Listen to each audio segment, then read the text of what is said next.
So maybe you're watching this video because GEPF has made an announcement to the change of the formulas. Maybe the time has already passed, and what you've noticed is that your resignation value has reduced significantly. Or perhaps you're watching this video because you're concerned about where GEPF is investing the money, and you just have this fear that this money could run out, or maybe it's being abused. Well, in any event, in this video, I'm going to be guiding you step by step what needs to take place when GEPF makes a change to the rules, right? I know at the back of your mind, you're wondering whether this is legal. I'm going to be covering that, but I'm also going to be covering something critically important for you, which is how do you take control of this? Now that those changes had come into effect, what's your next step moving ahead? Now, I'm starting this off with something extremely shocking, but please, I want you to make sure that you watch the video from start to finish so you understand the full context of where I'm heading with this. Now, I'm Devan Naika, and since 2004, I've been helping government employees make one of their most important decisions, which is whether they should retire or resign from GEPF. And as you know, on your journey, it's not just straightforward. There's so many working elements that you want to pay attention to in order to ensure that you're making the right move. So let's go with something shocking straight off the bat.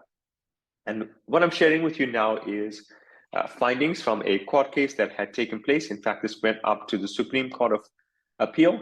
You can see here it was GEPF. It was regarding the actuarial interest factors that were calculated. And this was way back around about 2015. And the date of this case was, or date of this particular letter was 12th of October 2020. So in essence, what took place here was the PSA, this is a Public Servants Association, they had taken this up to the Supreme Court of Appeal, right? And this was after GEPF had made some changes to the actuarial factors. Now, key, and the reason why I'm sharing this with you, right, is it legal? Is it legal for GEPF to make the change? And do they need to notify you? Now, I'm going to cover the second part of notifying you shortly. In terms of the legal part, I want you to see what the court has found, right? And you can always press pause here to read the entire letter or download this letter. It's free off the internet. Notice that the court is saying that there is a rule, and the rule is 14.4.2. And in that rule, it's basically saying that GEPF is allowed to make changes on the actuarial factors. So I'm saying that again, GEPF is allowed to make changes on the actuarial factors. However, they're also going on to say there is a consultation process, right? So, and that consultation process is part of the Pension Funds Act as well as the rules, right? Now, it means that GEPF needed to consult with certain relevant bodies. And if they consult with those relevant bodies, then the rules become effective. So if you notice in this particular case, the court had asked GEPF to reverse it. And that's in this section here. And they said that aside from reversing it, GEPF had to inform the respondent, they had to inform the other employee organizations of the changes. They had to get into this consultation before the changes became effective. Right? Now, again, there's two elements I want you to pay attention to. One, I want you to know that it's legal for GEPF to make the change. Two, I want you to know that in order for them to do this, they've got to inform relevant bodies, right? And then you might be wondering, can this be, are you one of the relevant bodies? Do they have to notify you? Now, in order for us to get proper guidance on that, I want to take you through to your member guide, because in the member guide, you're getting to see some of the back end, exactly how the GEPF is structured, how this thing operates, and again, a little bit about who needs to be informed. And also talk to you about some of the rules. The member guide is a free download, right? You can access this again off the GEPF site, completely free. You can go through it, but in this video, I'm saving you some time, helping you to go through it with you, and I'm highlighting the key sections, right? Remember, again, GEPF is a defined benefit fund, right? Which means everything works according to formulas. It's all working according to a set of rules, right? And you see they speak here in terms of government employees pension law, and that came in effect in 1996.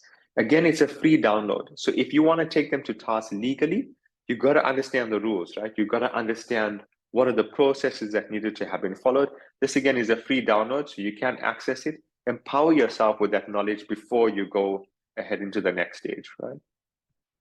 And the next thing I just want to share with you quickly here is in terms of the trustees, right? So you notice this section here on the bottom, they speak about a board of trustees. And the board of trustees, they're saying GEPF board of trustees has 16 members.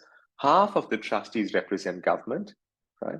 And then the other half is represented by members as well as pensioners, right? So this is a split. Now and it even goes a step further. They're telling you from those other half, the 8 members, they're telling you who they can be appointed from, because they're trying to have representatives from each of the different sectors. Now, it means GEPF has to have the consultation with them as well as with the other relevant bodies before passing this along. Now, again, if GEPF has followed the process, then the rules are effective because they've done all the things correctly, right? Or unless you're having to find some type of loophole. But again, this can be a long, drawn-out process for you. And what if you don't have time? What if you're having to make that decision to retire, resign? You don't have much time, or you don't want to get into this legal battle, or maybe you feel like it could just be a wasted effort that you're having to go into this, and you just want to see what you can do to recover. Now, I'm heading over to the iPad and I want to share with you something critically important. And the secret I want to share with you here is in terms of why is GEPF not going to notify every single member, right? So there's about 1.2 million GEPF members at the time of me recording this video. And imagine 1.2 million people being notified about this change, right? Now, I'm going to put it into perspective using the example again of using what had just happened at the time of me shooting this video. On the 26th of October, this is 2022, members were received a notice, right? And that notice said that GEPF is making a change to the actuarial factors. It wasn't very, very clear. So some members couldn't understand it because it said that it spoke about members with less than 10 years of service. And I created a video in order for members to do some sort of homework to make sure to check the figures basically before and after the changes. I'll post a link in the video below, in the description below, so that you're able to access that. But that was the 26th of October. Then on the 1st of November, right? So this is the 26th of October here, 22. 1st of November is when those changes became effective. Now, if you notice what transpired here, and a lot of members were upset about this, it was just a 5 working day notice, right? Or 5-day notice. Technically, that's 5 days. Technically, it was 3 working days notice. So members were upset about this because it didn't allow them any chance to make any change, right? They were almost like forced into going with it. Now, I want to put this thing into perspective. When GEPF is making the change, prior to this period, they need to get into consultation, right? The reason that they can't inform 1.2 million people is, can you imagine the chaos and what this would happen, what this would mean for members, right? It could result in a lot of members wanting to resign very, very quickly. And members wanting to resign in a short space of time, it could become a problem because they might not get the right information. And they might not have access to the right tax technique. So meaning they might end up throwing a lot of money to SARS. It could create major issues within the country, because how would the country function if if you have a significant number of government employees not returning to work or having to leave? How do we function as a company, as a country? So GEPF is not going to send this down to you one-on-one and share the information with you, right? They're relying on the relevant bodies. They have that consultation process in place and then notify down. Now, I know you might be feeling, but if that's the case, where's the control, right? Because if everything lies with GEPF, it's almost as though you have to just listen to everything and you've got sort of no choice and you've got no control of it. So what I want to share with you is there are steps that you can take in order to gain control. Again, in the description below, I'll post the link because I had shared with members what steps to take in order to see whether you're going to, like, if you are affected, and again, by how much. Once you watch that video, it's going to guide you on that process. But then moving ahead, right? I want you to think this is the period that you have now, right? So this is where you are at this point in time. And you're going to have to make some decision in the future, right? You're going to have to decide whether you want to retire, or you're going to decide whether you want to resign from GEPF. And that's at some point in the future, right? So what you have here from where you are now to this end period, so from now to when you want to make the decision, I call this your opportunity period. And I'm referring to this as the opportunity period because it is that time when you can start to do your homework. You can start to research the difference between retirement and resignation. You can start to get some tax planning done. you can start to get access to information. Find out how can you secure an income that's going to be ongoing. Check to see how you can create a legacy if that is important for you. So you want to make sure that you do your homework properly. So the decision to retire or resign doesn't just hinge on when GEPF's making a sudden change to the factor. You see, you still want to be smart about this. You still want to think carefully. You want to analyze both options because, as you know, once you make the change, you can't go back. You can't reverse it. Now, you could be caught in a trap here, and I've seen this happening to a lot of members. You might be feeling, hey, this is unfair. You want to go back in and complain, right? You want to complain to the unions, complain to the relevant bodies, and get this thing reversed. You're feeling upset about it, angry, frustrated. It's affecting you emotionally because you've been working for GEPF for a long, long time. You've been working for government for a long time. And I understand that. I know this because my dad was a government employee as well. But what I'm sharing with you is sometimes you want to also analyze. Yes, go ahead, speak to your unions, try and see what could be done from that perspective. But where's your plan B? Because the reason I shared with you the rules in the beginning is if GEPF has followed the rules, if they've followed the correct protocol, they've done all the right steps, you're in a defined benefit fund. It's legal for them to make changes. They've done it many times before and they're going to do it more in the future. So your only way out, if you actually want to make some steps moving forward, yes, certainly you can lodge the complaints with unions if you want to, but have a plan B.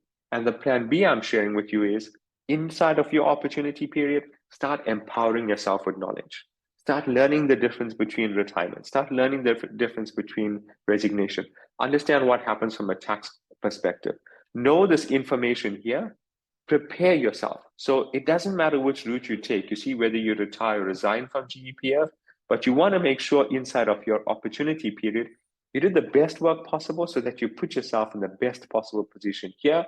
And then it becomes a springboard, right? You're able to enjoy life afterwards and hopefully getting to this place that I like to get members to, which is financial confidence. And that is the ability to enjoy life without the fear of running out of money. So yes, I'm saying it's okay. You can lodge the complaints here, no issue. But I am challenging you, right? Aside from complaining, sometimes you might end up complaining. And if all the processes were followed, guess what? No change is going to take place. And then you lost a lot of time, or you're having to make a decision on a very short space of time. But either way, the person that's really going to suffer from all of this is going to end up being you. So I'm encouraging you to take some action now. This YouTube channel is filled with content for GEPF members just like yourself, wanting to know what's right, whether they should retire or resign. You can gain access to the videos. It's completely free. And I've also got other series to help you, right? So you're getting to see everything in a complete picture, not just focusing on GEPF, but I've got a series to help you on life cover. I've got a series to help you on retirement annuities. There's a whole string of information here. It's free resources. You just need to spend the time to empower yourself and then put yourself in a position of power. When you do that, this is how you're going to gain control. Because in the end, when you're making that decision to retire or resign, you want to ensure that you can do that and you keep the control. Right? You want to be in control of your money and be able to live the life that you've always wanted to live. Great. So if you found this video helpful, I really want to hear your comments below. Are you going to be someone who's going to be complaining all the time, not doing anything? Or are you going to be someone who's actually taking some type of stance? Are you actually going to be doing things to empower yourself so that you can learn more, so that you can educate yourself and ultimately make the right decision whether you're retiring or resigning?